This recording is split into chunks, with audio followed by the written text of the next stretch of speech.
March 24, 1944. The afternoon light slanted low across the flat expanse of Cambridgeshire as 21-year-old Flight Sergeant Nicholas Stephen Alkemade walked across the concrete apron toward the hulking silhouette of Lancaster DS-664. The bomber sat waiting, its 4 Merlin engines silent for now, its dark metal skin absorbing the last warmth of the day. Stenciled on the fuselage in white paint was the aircraft's nickname, Werewolf, a name that carried an edge of defiance, of menace. But on this late March evening, as mechanics made their final checks and ground crews loaded ordnance into the bomb bay, the Lancaster was simply another machine preparing for another mission, one of hundreds that would lift into the gathering darkness and turn east toward Germany. For Alkemade, a gardener's son from Norfolk who had traded his trowel for a gun turret, this would be his 13th operational sortie. The number meant nothing to him. He was not superstitious. He climbed aboard, squeezed through the narrow fuselage, and settled into the cramped confines of the rear turret, where he would spend the next several hours in isolation, cold, and vigilance. He did not know that before dawn, he would fall nearly 4 miles through the night sky without a parachute and live to tell the tale. The British bombing campaign against Nazi Germany in the spring of 1944 had reached a point of brutal calculus. By March, Royal Air Force Bomber Command had been waging what would be known as the Battle of Berlin for 5 consecutive months. A sustained aerial assault intended to break the spine of German industry and morale. Air Chief Marshal Arthur Harris, commanding Bomber Command, had promised that if the Americans joined the effort, they could wreck Berlin from end to end at a cost of 400 to 500 aircraft. It would, he insisted, cost Germany the war. The Americans declined to participate after catastrophic losses over Schweinfurt, but Harris pressed forward anyway, throwing wave after wave of heavy bombers into the night skies over the Reich. Between November 1943 and March 1944, Bomber Command launched 16 major raids on Berlin, alongside strikes on other cities to disperse German defenses. The cost was staggering. More than 7,000 aircrew were killed, and over 1,000 bombers were lost, a loss rate exceeding 5% per sortie. Another 1,600 aircraft limped home damaged or were written off. The Luftwaffe, for its part, lost 256 night fighters during the same period, but the German fighter force adapted, evolved, and became deadlier with each passing month. The men who flew these missions understood the arithmetic of death. Of every 100 aircrew who entered operational service with Bomber Command, 55 would be killed on operations or die of their wounds. 12 would be taken prisoner. 3 would be injured. Only 27 would complete a full tour of operations unscathed. For rear gunners like Alkemade, the odds were even worse. Tail gunners accounted for roughly 14% of a Lancaster crew, but they represented nearly 40% of all Bomber Command fatalities. Approximately 22,000 men killed out of 55,000 total deaths. The rear turret was the coldest position in the aircraft, the most isolated, and the most exposed. The gunner sat alone, separated from the rest of the crew by armored doors, his only connection the crackling voices over the intercom. There was no room for his parachute in the turret itself. It was stowed outside, behind the armored doors. If the order came to bail out, the gunner had to rotate the turret to center, wrench open the doors, reach back for the parachute, clip it to his harness, and then make his escape. In a burning aircraft spiraling out of control, there was rarely time. Many rear gunners never made it out. On the evening of March 24th, 811 aircraft assembled for the final major raid of the Battle of Berlin. The force included Lancasters, Halifaxes, and fast Mosquito Pathfinders, an armada that stretched across the darkening sky as it formed up and turned toward the continent.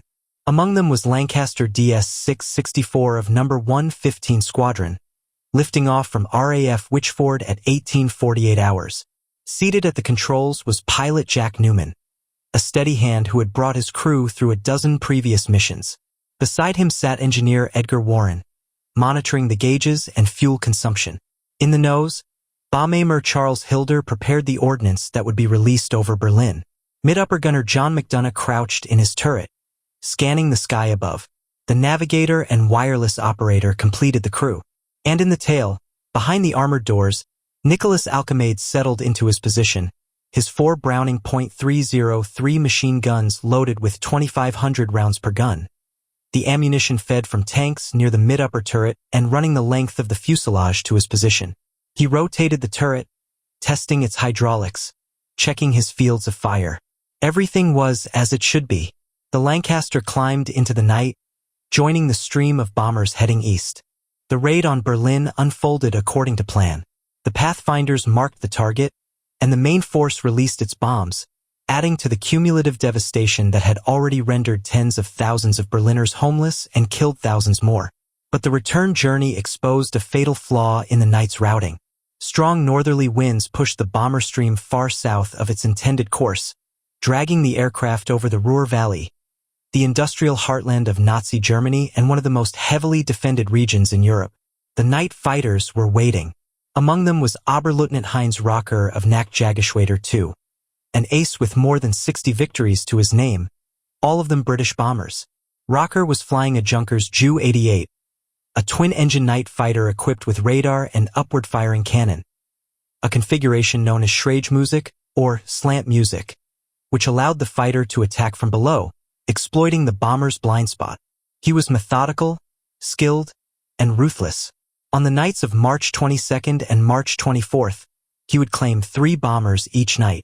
East of Schmallenberg, as Lancaster DS-664 droned westward in the darkness, Rocker's Ju-88 slid beneath it. The German pilot had no need to announce his presence. He positioned his aircraft carefully, aimed his cannon at the bomber's fuel tanks and bomb bay, and fired. The effect was immediate and catastrophic. Cannon shells ripped through the Lancaster's belly, igniting fuel and setting the interior ablaze. The aircraft shuddered, yawed, and began to spiral. In the cockpit, Newman fought the controls, but the bomber was finished. Flames roared through the fuselage, consuming oxygen, melting metal, and filling the interior with choking smoke. The intercom crackled with urgent voices. Bail out, get out now. In the rear turret, Alkemade felt the aircraft lurch and saw the glow of fire reflecting off the perspex canopy. He rotated the turret to center and shoved open the armored doors, expecting to reach back and grab his parachute from its stowage rack. Instead, he was met with a wall of flame. The heat was immediate and overwhelming. It seared his face, melting the rubber of his oxygen mask and scorching his skin. He tried to push forward into the fuselage to reach his parachute, but the flames beat him back. Through the inferno, he glimpsed his parachute, not on the rack where it should have been, but on the floor of the fuselage, engulfed in fire. He watched as the silk and webbing dissolved before his eyes, the straps curling and blackening, the canopy disintegrating into ash. For a brief moment, he stared, transfixed. Later, he would describe the sensation not as fear or horror, but as a twisting in the stomach, a visceral understanding that his options had narrowed to 2. Burn to death or jump. The fire crept closer, licking at his turret, igniting his flight suit. He could feel his clothes beginning to smolder. The decision, in the end, was not really a decision at all. He rotated the turret, elbowed open the hatch, and pushed himself backward into the void. He was 18,000 feet above Germany, falling without a parachute. The sensation of freefall is unlike anything else. For the first few seconds, there is no sense of motion, only the sudden absence of noise, the abrupt stillness after the roar of engines and fire. Then the wind begins, a rushing torrent of air that tears at clothing and steals breath. Alkemade tumbled through the darkness, the stars wheeling above and below him as he spun. He saw the Lancaster, still burning, explode in a brief flash of orange light. He saw the stars, impossibly, beneath his feet. The air grew thinner, harder to breathe, and consciousness began to slip away. He thought, with a strange detachment, that if this was dying, it was not so bad. Then the rushing air, the stars, the ground, the sky, all merged and blurred as unconsciousness crept over him. He fell for more than a minute, his body accelerating toward terminal velocity, somewhere near 120 miles per hour. What happened next defies the ordinary laws of survival. Alkemade fell through the canopy of a pine forest. The branches, dense and interlocking, slowed his descent in stages, each impact breaking his fall incrementally, distributing the force of deceleration across dozens of collisions rather than one catastrophic impact. Beneath the trees, the ground was covered in a thick layer of soft snow, accumulated over the long German winter. When Alkemade finally struck the earth, the snow compressed and absorbed the remaining energy. It was the combination of these two factors, the trees and the snow, that saved his life.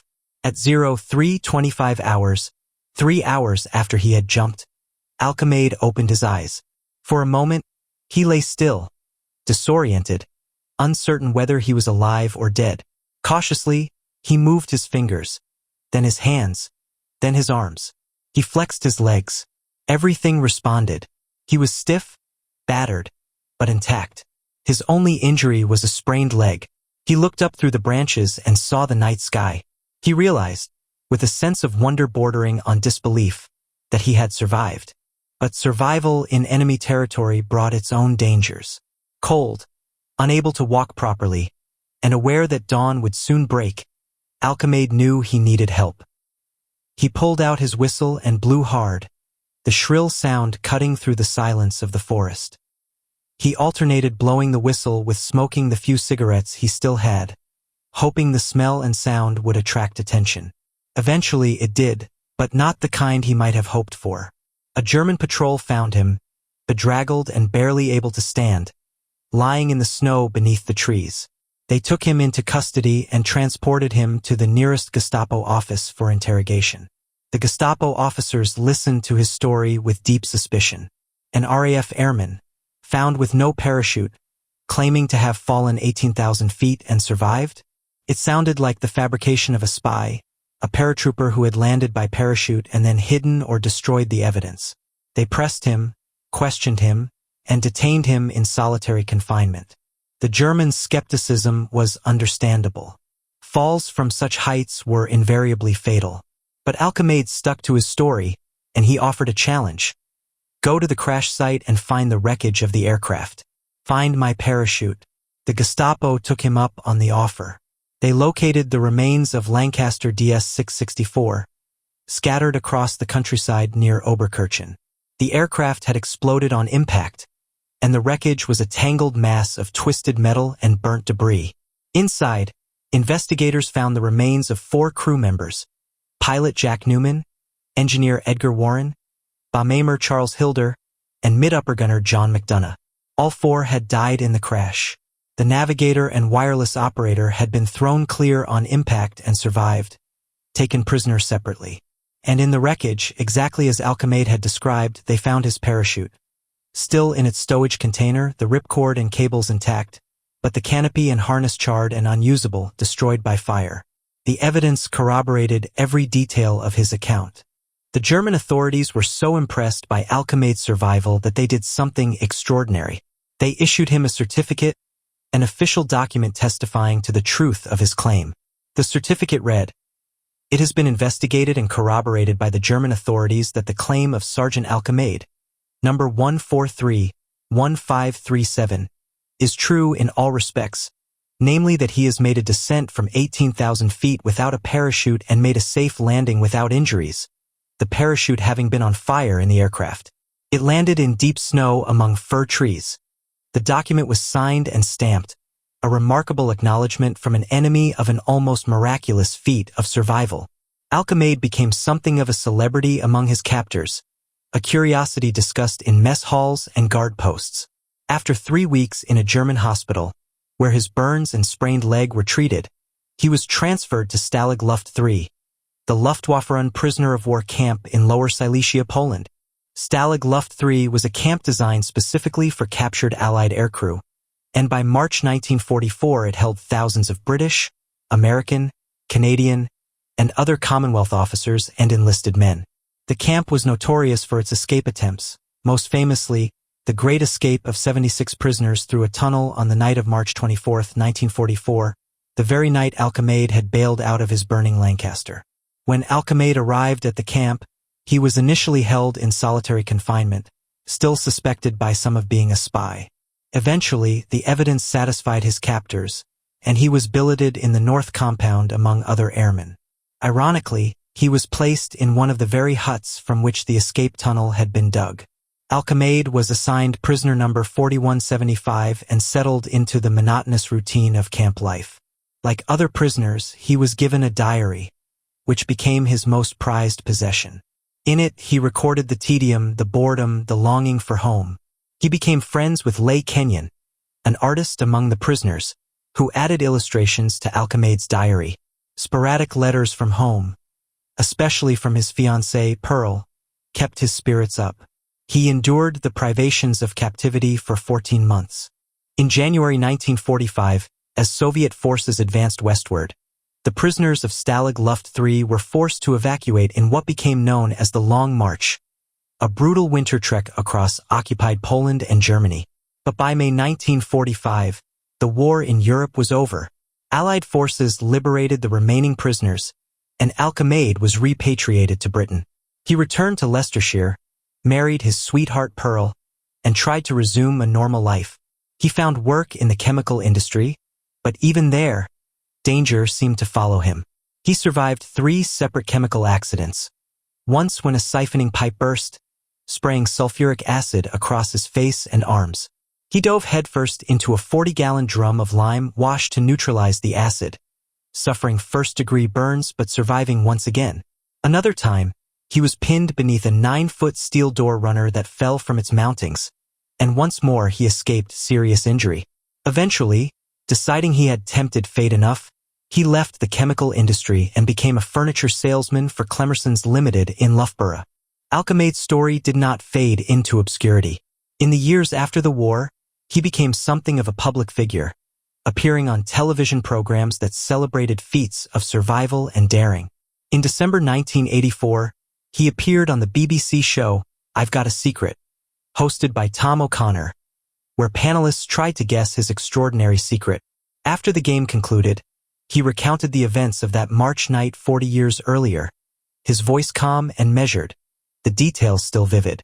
He also appeared on the ITV series Just Amazing, with former motorcycle racer Barry Sheen, who interviewed people who had achieved remarkable feats.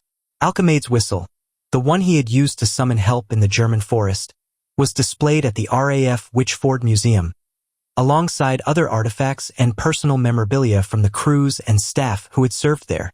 His diary and letters remained with his family, treasured records of a remarkable life. Nicholas Stephen Alkemade died on June 22, 1987, in Liskeard, Cornwall, at the age of 64. He was survived by his wife and son, and his story had become a permanent part of RAF lore. In January 2020, more than 3 decades after his death, Number 115 Squadron at RAF Wittering voted to rename a building the Alkemade Building in honor of his service and his extraordinary survival. The gesture was a recognition not only of one man's miraculous escape from death, but also of the courage and sacrifice of all the men who flew with Bomber Command during the war, the 55,000 who did not return, and the survivors who carried the memories of those missions for the rest of their lives. The legacy of Nicholas Alkemade's fall extends beyond the simple fact of survival. His story became one of the most well-documented cases of a fall from extreme altitude without a parachute, studied by medical researchers, military historians, and survival experts. It stands alongside a handful of other cases from the Second World War. Soviet navigator Ivan Chizov, who fell 23,000 feet in 1942 and survived. American airman Alan McGee, who fell 22,000 feet from AB-17 in 1943 and lived.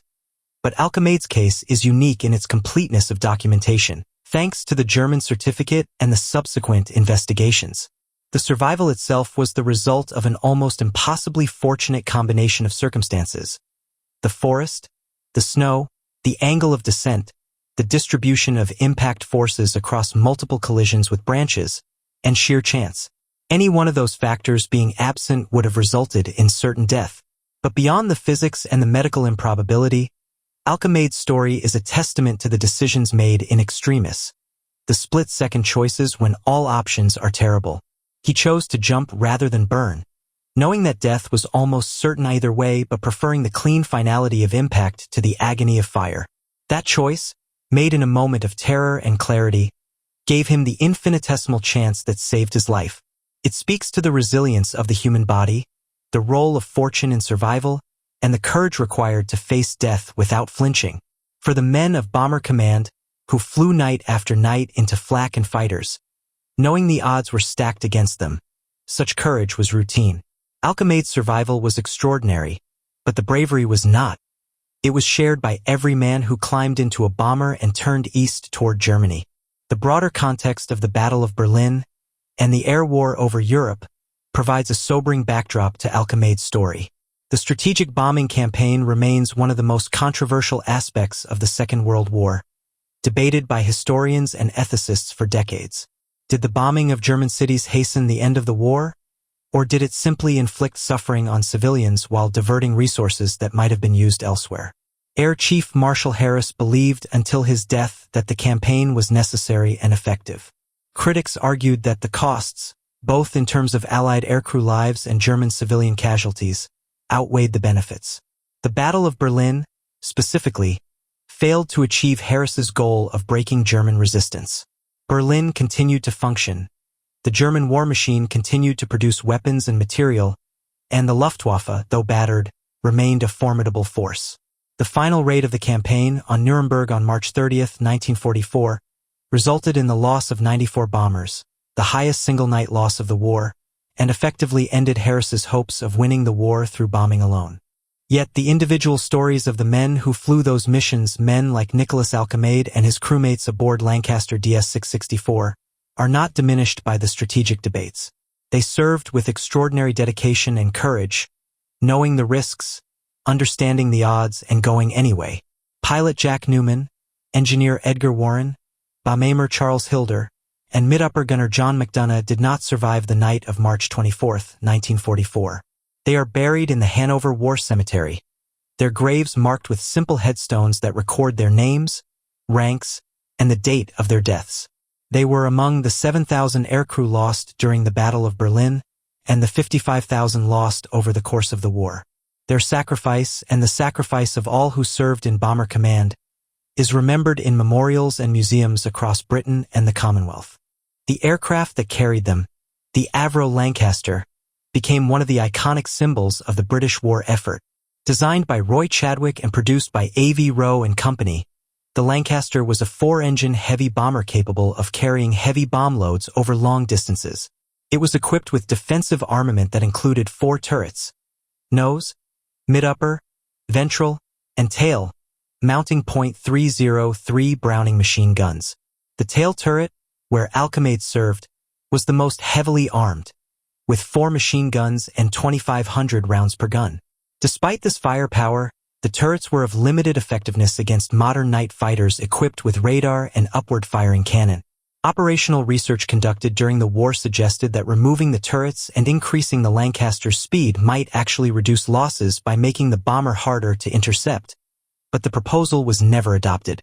The Lancaster remained in frontline service until the end of the war, and No. 115 Squadron alone flew 4,678 Lancaster sorties, dropping approximately 23,000 tons of bombs, the second highest total in Bomber Command.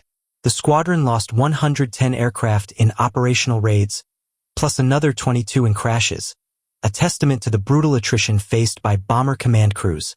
The German pilot who shot down Lancaster DS-664, Oberleutnant Heinz Rocker, survived the war and lived until August 2, 2018, dying at the age of 97. He was credited with 64 victories, all of them British bombers, making him the 8th most successful night fighter pilot in history. After the war, he served in the West German Luftwaffe and eventually met with some of the Allied airmen whose aircraft he had shot down. In 1998, Joe Cleary, a survivor of Newman's crew, one of the 2 men who had been thrown clear on impact, met with Rocker, and together they visited the crash site near Oberkirchen. It was a gesture of reconciliation, a recognition that they had both been young men caught in a conflict not of their making, doing their duty as they understood it. For Rocker, the meeting was an opportunity to acknowledge the humanity of the men he had fought against. For Cleary, it was perhaps a form of closure, a chance to stand on the ground where his crewmates had died and honor their memory. The mathematics of survival, the statistics of loss, the strategic debates, all of these are important for understanding the air war over Europe. But they are abstractions, aggregations of individual tragedies and triumphs. Nicholas Alkemade's story brings the war into sharp focus, grounding the grand narrative in the experience of a single man in a moment of crisis. It is a story of luck, certainly, but also of the will to survive, the instinct to choose action over passivity even when the outcome seems predetermined. Alkemade did not simply fall and survive through blind chance. He made the choice to jump, he endured the fall, he regained consciousness and summoned help. He withstood interrogation and captivity, and he returned home to build a life. Each of those steps required resilience, determination, and courage. In the decades since the war, Alkemade's story has been retold in books, documentaries, and articles, often framed as a tale of miraculous survival. But it is more than that. It is a window into the experience of bomber command, the extraordinary dangers faced by aircrew, and the thin line between life and death that define their service. Every night, hundreds of bombers took off from airfields across eastern England, each one carrying 7 men who knew that some of them would not return. They flew through flak, fighters, and mechanical failure, navigating by stars and radar, dropping their bombs and turning for home. For every man like Alkemade who beat the odds, there were dozens who did not. Their names are inscribed on memorials, their graves scattered across Europe, their sacrifice honored but their individual stories often lost to time. The rear turret of a Lancaster was a terrible place to spend the war. It was isolated, cramped, and bitterly cold. Temperatures could drop to 40 degrees below zero at altitude. The gunner sat in solitude, his only connection to the crew the crackling voices over the intercom, watching the darkness for the telltale flicker of an approaching fighter. There was no room for a parachute, no quick escape, no margin for error. If the aircraft was hit and began to go down, the rear gunner had seconds to react. Rotate the turret, open the doors, grab the parachute, clip it on, and jump. Many were killed before they could complete that sequence. Alkemade was fortunate in one respect. He had time to attempt the escape, time to realize his parachute was destroyed, and time to make the decision to jump anyway. Others were not so fortunate. They died in their turrets, trapped by fire or unable to escape a plummeting aircraft. The tail gunner's mortality rate, 40% of Bomber Command's total losses, despite representing only 14% of each crew, was a grim testament to the vulnerability of the position. The Luftwaffe understood this and exploited it ruthlessly. Night fighters equipped with Schragemusik, upward-firing cannon, could approach from below and behind, in the bomber's blind spot, and fire directly into the fuselage and fuel tanks. The rear gunner, focused on threats from the rear and above, often never saw the attack coming. Even when he did, the turret's traverse speed and the limited range of the .303 machine guns meant he was often unable to engage effectively. Operational research suggested that the turrets were more of a liability than an asset, but the proposal to remove them was rejected, partly because of the psychological effect on crews, who felt vulnerable without defensive armament, and partly because of bureaucratic inertia. So the turrets remained, and the gunners continued to die at a disproportionate rate. Nicholas Alkemade's survival, then, was not just a matter of luck in the fall itself, but also luck in having those critical seconds to make the attempt, luck in the forest and snow being in the right place, and luck in surviving the subsequent captivity and the long march in the final months of the war. Each of those stages presented its own dangers, and many men survived the initial crisis only to die later from exposure, malnutrition, or violence. The fact that Alkemade survived all of them, and then went on to survive 3 separate industrial accidents after the war, lends a certain credence to the idea that some people are simply harder to kill than others. But even he recognized that there were limits. After the 3rd accident, he decided that enough was enough and found a safer line of work. The certificate issued by the German authorities remains one of the most remarkable artifacts of Alkemade's story. It is an official recognition by the enemy of an act that defied belief. The Germans had every reason to dismiss Alkemade's claim as a fabrication, to treat him as a spy or paratrooper and subject him to harsher treatment. Instead, they investigated, verified his account, and acknowledged the truth. The certificate is a reminder that even in the midst of total war, there were moments of humanity, instances where adversaries recognized and honored extraordinary acts. It is also a testament to the thoroughness of the German investigation. They located the crash site, examined the wreckage in detail, found the parachute, and corroborated every element of Alkemade's account. The document is not just a curiosity. It is a piece of historical evidence, a primary source that confirms the details of an otherwise almost unbelievable story.